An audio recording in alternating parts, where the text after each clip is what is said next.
इन्होंने पब्लिक को इस तरह से निरादर किया है कि चुनावी मंच पर आकर आपकी समस्याओं की बात भी नहीं करते। ये नहीं बताते कि महंगाई को कम करने के लिए क्या कर रहे हैं। ये नहीं बताते कि बेरोजगारी को कम कर। ਪੰਜਾਬ ਦੇ ਵਿੱਚ ਪ੍ਰਿਯੰਕਾ ਗਾਂਧੀ ਨੇ ਕਿਹਾ ਹੈ ਕਿ ਇਹ ਸ਼ਹੀਦਾਂ ਦੀ ਧਰਤੀ ਹੈ। ਮੈਂ ਇੱਕ ਸ਼ਹੀਦੀ ਧੀ ਹਾਂ, ਇੱਕ ਸ਼ਹੀਦੀ ਪੋਤੀ ਹਾਂ। ਭਾਜਪਾ ਸਰਕਾਰ ਕਿਸਾਨਾਂ ਦੀ ਵੀ ਨਹੀਂ ਸੁਣਦੀ ਤੇ ਸੱਚ ਤਾਂ ਇਹ ਹੈ ਕਿ ਭਾਜਪਾ ਲੀਡਰ ਪੰਜਾਬ ਨੂੰ ਨਹੀਂ ਸਮਝਦੇ। ਸਾਰੀਆਂ ਨੀਤੀਆਂ ਅਰਬਪਤੀਆਂ ਲਈ ਹੀ ਹਨ। ਪ੍ਰਿਯੰਕਾ ਗਾਂਧੀ ਫਤਿਹਗੜ੍ਹ ਸਾਹਿਬ ਵਿਖੇ ਲੋਕ ਸਭਾ ਉਮੀਦਵਾਰ ਡਾਕਟਰ ਅਮਰ ਸਿੰਘ ਸਮਰਥਨ ਦੇ ਵਿੱਚ ਰੈਲੀ ਕਰਨ ਆਏ ਹਨ। कांग्रेस पार्टी आपके सामने आकर कहती है कि हम समझते हैं कि आपके साथ कितना अन्याय हुआ है।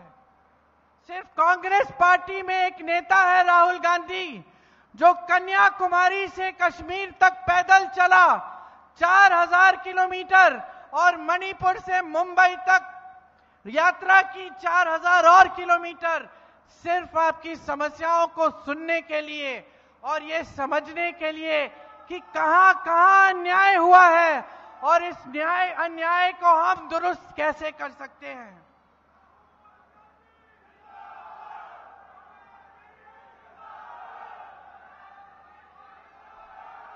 कांग्रेस पार्टी की हमेशा यही विचारधारा रही है कि सरकार जनता के लिए चलनी चाहिए, कि देश की जो संपत्ति है वो आपकी है।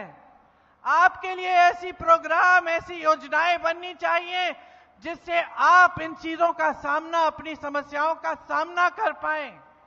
यही हमेशा हमारी विचारधारा रही है। आज 70 करोड़ नौजवान इस देश में बेरोजगार हैं।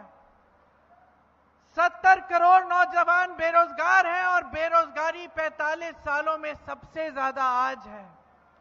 मोदी जी के राज में 30 लाख सरकारी पद खाली पड़े हैं, लेकिन इनको जब देखें तो बड़े बड़े मंचों पे दिखते हैं, बड़ी बड़ी बातें कहते हैं कि अर्थव्यवस्था बहुत मजबूत हो रही है, बहुत तेजी से आगे बढ़ रही है। तो मैं आपसे पूछना चाहती हूं कि अगर अर्थव्यवस्था इतनी तेजी से आगे बढ़ रही है, अगर देश में तरक्की ही तरक्की आ रही है, तो आपके जीवन में तरक्की क्यों नहीं आई है? तो आपके बच्चों को रोजगार क्यों नहीं मिला है? तो महंगाई इतनी क्यों हो गई है कि आप अगले दिन के बारे में सोच नहीं सकते कि किस तरह से आप गुजारा करेंगे। अगर देश इतनी तरक्की कर रहा है तो यहां पे मैनचेस्टर जैसी जो स्टील की मैन्युफैक्चरिंग होती थी वो ठप क्यों हो रही है? यहां जो चारा बनता था वो आज थम क्यों गया है? यहां की जितनी भी इंडस्ट्री है वो आज झुक क्यों रही है? जीएसटी थोप थोप कर उसको कमजोर क्यों किया जा रहा है? आज का मिडिल क्लास क्या कर रहा है, क्या कर पा रहा है? एक स्कीम नहीं है मिडिल क्लास के लिए, एक स्कीम नहीं है आपकी मदद के लिए, आपके लिए राहत के लिए। आप सब संघर्ष कर रहे हैं। टीवी पे आपको दिखता है कि बहुत तरक्की हो रही है, लेकिन आपके जीवन में तरक्की नहीं दिख रही है। इंदिरा जी हरित क्रांति लाई और आप सबकी सहायता से यह देश आत्मनिर्भर बना।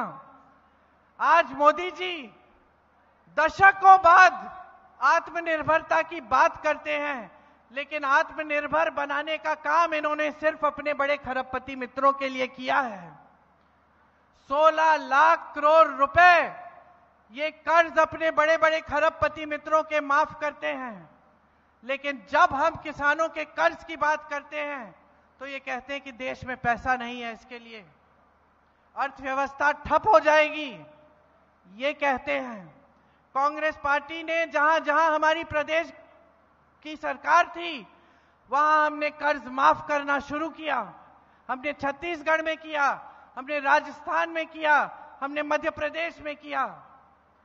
जब जब हम आपके लिए राहत लाने की बात करते हैं ये कहते हैं कि हो ही नहीं सकता, अर्थव्यवस्था ठप हो जाएगी। ये कैसी बातें हैं? अगर आपके पास अपने खरबपति मित्रों को देने के लिए पैसे हैं तो इस देश के किसानों के लिए पैसे क्यों नहीं हैं? तो इस देश की महिलाओं की मदद के लिए स्कीमें क्यों नहीं हैं? आज हमारे देश में जो राजनीति हावी है वो सिर्फ अलगाव फैलाने वाली राजनीति है, वो सिर्फ आपसे फायदा उठाने वाली राजनीति है। सत्ता के लिए कुछ भी कर डालेंगे मोदी जी। और ये बहुत स्पष्ट हो गया था जब किसानों का आंदोलन चला था कि आपके हर संघर्ष को नहीं पहचाना, लेकिन जैसे ही चुनाव आने लगा, चुनाव की घबराहट से वोटों के लिए उन्होंने वो काले कानून हटा दिए।